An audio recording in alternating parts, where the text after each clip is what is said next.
Hello friends, Mittal બુટીકમાં તમારું હાર્દિક સ્વાગત છે। આજે હું તમને લપેટા બ્લાઉઝનું ફરમા કટિંગ કેવી રીતે કરવું તે બતાવવા જઈ રહી છું, તો વિડીયોને એન્ડ સુધી જરૂરથી જોજો। કોઈપણ સાઇઝના પ્રિન્સેસ કટ બ્લાઉઝમાં લંબાઈ વત્તા 1 ઇંચ અને પ્લસ 1.5 ઇંચ વધારે લેવું। 1.5 ઇંચ કેમ વધારે લેવું તે હું તમને પછી જણાવીશ। લંબાઈ 15 ઇંચ છે તો 15 વત્તા 1 16 અને વત્તા 1.5 ઇંચ ફક્ત આગળના ભાગ માટે જ એડ કરવું। તો ફ્રેન્ડ્સ, પાછળનો ભાગ સીધો હોય છે અને આગળનો ભાગ આ પ્રમાણે હોય છે, તો બંનેની લંબાઈ એકસરખી હોતી નથી। તો આગળના ભાગમાં 1.5 ઇંચ વધારે લઈએ તો બ્લાઉઝ આગળથી ઊંચો થાય નહીં। તેનું કારણ આ જ છે કે આગળ 1.5 ઇંચ વધારે લઈએ। શોલ્ડર 6 ઇંચ લેવો। આ પ્રમાણે સીધી લાઈન ડ્રો કરી દેવી। ત્યાર પછી બાંય ગાળો પણ 6 ઇંચ લેવો। આ પ્રમાણે નીચે પર 6 ઇંચે પોઇન્ટ કરીને બંને બાજુ 6 ઇંચ આવે તે પ્રમાણે સીધી લાઈન ડ્રો કરી દેવી। 35નો ચોથો ભાગ વત્તા 2 ઇંચ પ્લેટ માટે લેવું। 35/4 પોણા 9 વત્તા 2 ઇંચ એટલે કે પોણા 11, ટોટલ પોણા 11 લેવું।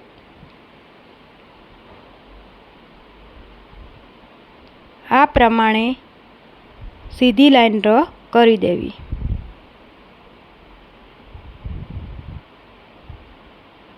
ત્યાર પછી કમર 29 ઇંચ છે। 29નો ચોથો ભાગ 7.25, 7.25માં 1 ઇંચ પાછળ ટક્સ માટે એડ કરવું અને વત્તા 2 ઇંચ પ્લેટ માટે એડ કરવું।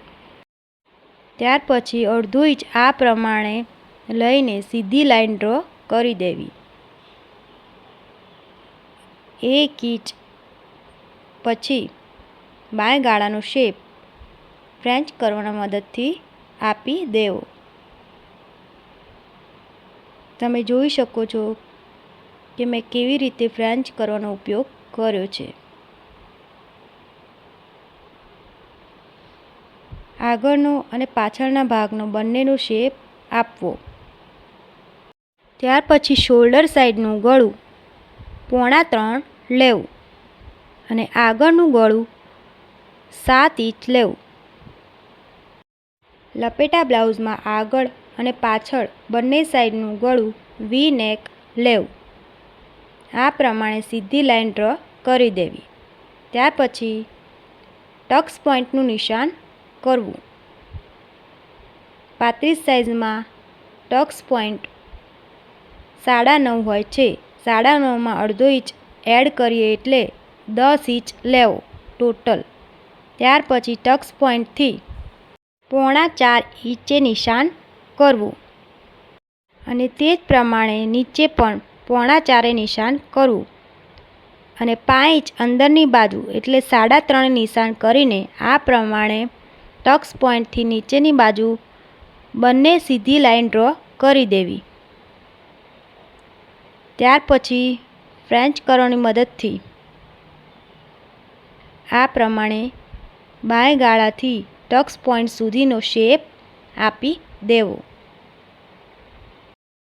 તમે વિડીયોમાં જોઈ શકો છો તે પ્રમાણે શેપ આપવો। ત્યાર પછી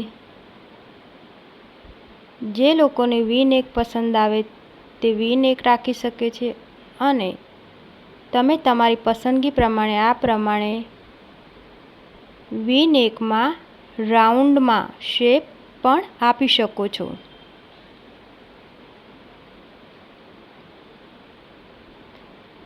તો ફ્રેન્ડ્સ, આગળ અને પાછળ બંનેના ભાગનું આ પ્રમાણે સાથે કટિંગ કરી લેવું।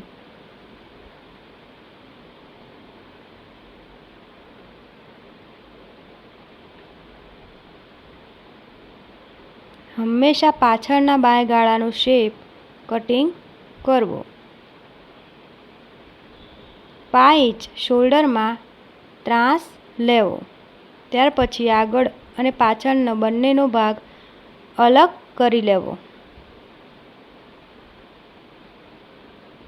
ત્યાર પછી શોલ્ડર સાઈડનું ગળું આગળ 3.5 ઇંચ લીધું હતું તો તે પ્રમાણે 3.5 ઇંચ અને પાછળ લપેટા બ્લાઉઝમાં 13 ઇંચ લેવું. પાછળનો બેલ્ટ 3 ઇંચ રાખવો. હવે આગળનો ભાગ 1.5 ઇંચ વધારે હતો તો પાછળના ભાગમાંથી 1.5 ઇંચ નિશાન કરીને પાછળનો ભાગ કટિંગ કરી લેવો. હવે આ પ્રમાણે વી નેકનું શેપ આપી દેવો. પાછળના ભાગના નેકની લંબાઈ 13 ઇંચ લીધી છે. પાછળનો બેલ્ટ હંમેશા 3 ઇંચનો રાખવો. પાછળના ભાગનું કમ્પ્લીટ કટિંગ થઈ ગયું છે. હવે આગળના ભાગનું આ પ્રમાણે કટિંગ કરી લેવું.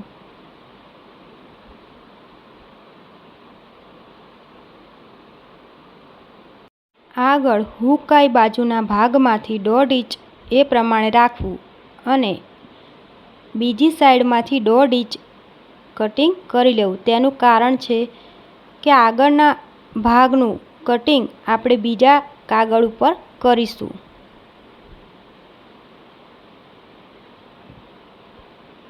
પાંચ ઇંચ વધારે સિલાઈ માટે એડ કરવું.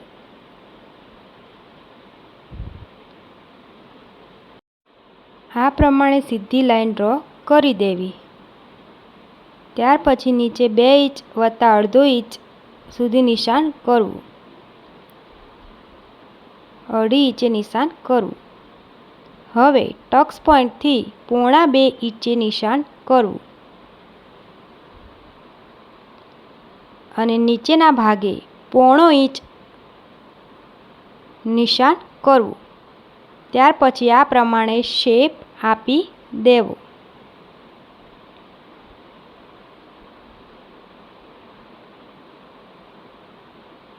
હવે ફ્રેન્ચ કર્વની મદદથી આ પ્રમાણે શેપ આપી દેવો.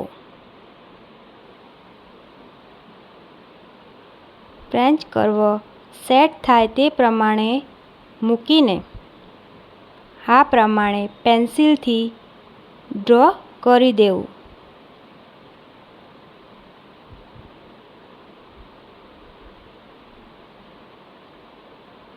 ત્યાર પછી ફ્રેન્ચ કર્વ આ પ્રમાણે ગોઠવીને નીચેના ભાગનું પણ આ પ્રમાણે શેપ આપી દેવો.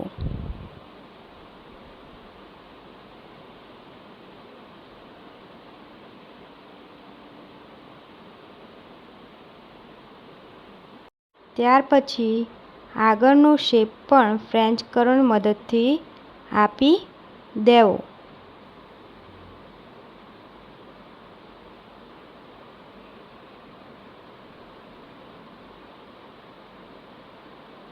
ફ્રેન્ચ કર્વ સેટ થાય તે પ્રમાણે આ પ્રમાણે ગોઠવીને શેપ આપવો.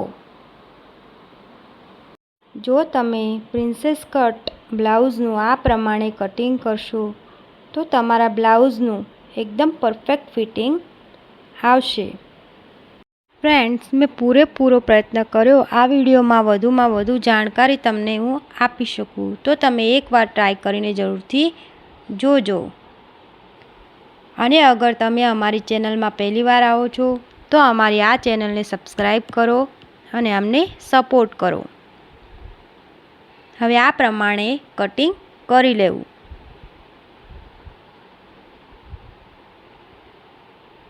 ફ્રેન્ડ્સ, વિડીયો અગર સારી લાગે તો લાઈક જરૂરથી કરો અને જો તમે અમારી ચેનલમાં પહેલીવાર આવો છો તો અમારી ચેનલને સબસ્ક્રાઈબ જરૂરથી કરજો. આ પ્રમાણે બંને ભાગનું માપ કરી લેવું.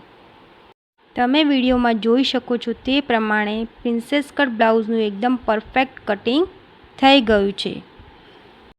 ફ્રેન્ડ્સ, લપેટા બ્લાઉઝના સ્ટિચિંગનો ફૂલ વિડીયો પણ આગળ અપલોડ કરવામાં આવશે.